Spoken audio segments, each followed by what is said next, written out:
আসসালামু আলাইকুম ওরহমতুল্লাহি ওবারাকাতুহু। আজ পবিত্র কোরআন শরীফ থেকে সূরাতুল বাকারার আয়াত নম্বর 223 থেকে নিয়ে 229 আয়াত পর্যন্ত তেলাওয়াত করা হবে এবং বায়ানুল কোরআন থেকে বাংলা তর্জমা করা হবে। আল্লাহুম্মা সাল্লি আলা মুহাম্মাদ ওয়া আলা আলি মুহাম্মাদিন কামা সাল্লাইতা আলা ইব্রাহিম وعلى آل إبراهيم إنك حميد مجيد اللهم بارك على محمد وعلى آل محمد كما باركت على إبراهيم وعلى آل إبراهيم إنك حميد مجيد أعوذ بالله من الشيطان الرجيم بسم الله الرحمن الرحيم ويسألونك عن المهيز قل هو أذى فاعتزلوا النساء في المهيز ولا تقربوهن حتى يطهرن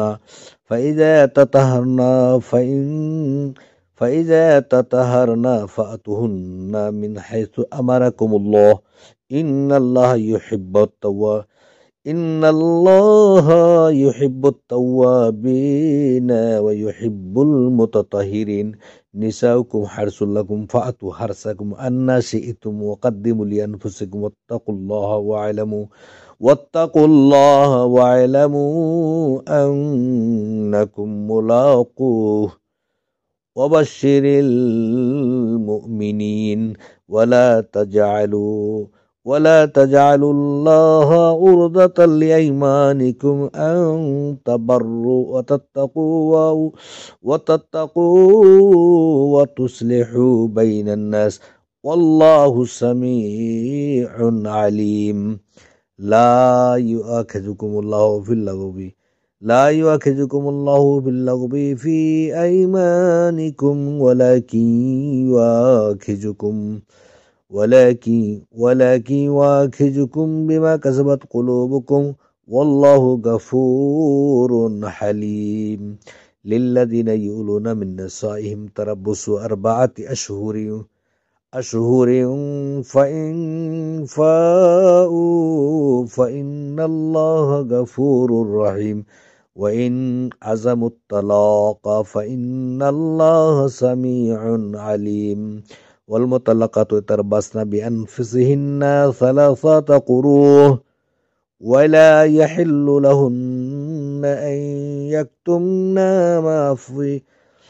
يكتمن ما خلق الله في أرحامهن إن كن يؤمن بالله واليوم الآخر وبعولتهن حق بردهن في ذلك إن أرادوا إصلاحا ولهن مثل الذي عليهن بالمعروف وللرجال عليهن درجة والله عزيز حكيم।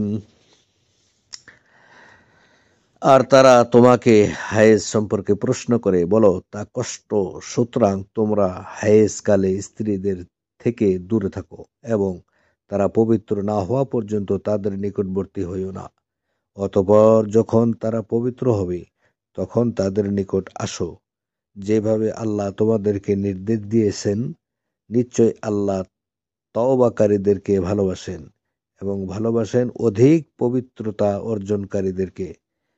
তোমাদের স্ত্রী তোমাদের ফসল ক্ষেত্র, সুতরাং তোমরা তোমাদের ফসল ক্ষেত্রে গমন করো যেভাবে চাও, আর তোমরা নিজদের কল্যাণে উত্তম কাজ সামনে পাঠাও আর আল্লাহর তাকওয়া অবলম্বন করো এবং জেনে রাখো নিশ্চয় তোমরা তার সাথে সাক্ষাৎ করবে। আর মুমিনদেরকে সুসংবাদ দাও আর আল্লাহকে তোমরা তোমাদের শপথ পূরণে প্রতিবন্ধক বানিও না যে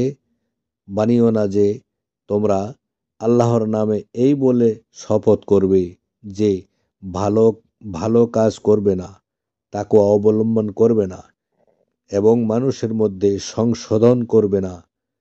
আর আল্লাহ সর্বশ্রোতা সর্বজ্ঞ। আল্লাহ তোমাদেরকে তোমাদের অর্থহীন শপথের জন্য পাকড়াও করবেন না, কিন্তু পাকড়াও করবেন যা তোমাদের অন্তরসমূহ অর্জন করেছে। আর আল্লাহ ক্ষমাশীল, সহনশীল। যারা তাদের স্ত্রীদের সাথে মিলিত না হওয়ার শপথ করবে, তারা 4 মাস অপেক্ষা করবে, অতঃপর তারা যদি ফিরিয়ে নেয়, তবে নিশ্চয় আল্লাহ ক্ষমাশীল, পরম দয়ালু। আর যদি তারা বলে তারা আর যদি তারা তালাকের দৃঢ় ইচ্ছা করে নেয়, তবে নিশ্চয় আল্লাহ সর্বশ্রোতা, সর্বজ্ঞ। আর তালাকপ্রাপ্ত নারীরা 3 কুরু পর্যন্ত অপেক্ষায় থাকবে এবং তাদের জন্য হালাল হবে না যে আল্লাহ তাদের গর্ভে যা সৃষ্টি করেছেন তা তারা গোপন করবে। যদি তারা আল্লাহ ও শেষ দিনের প্রতি বিশ্বাস রাখে আর এর মধ্যে তাদের স্বামীরা তাদেরকে ফিরিয়ে নেওয়ার ব্যাপারে অধিক হকদার, যদি তারা সংশোধন চায়।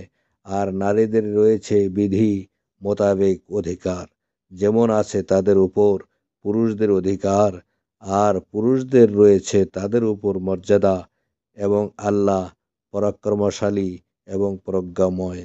আসসালামু আলাইকুম ওয়া রাহমাতুল্লাহ।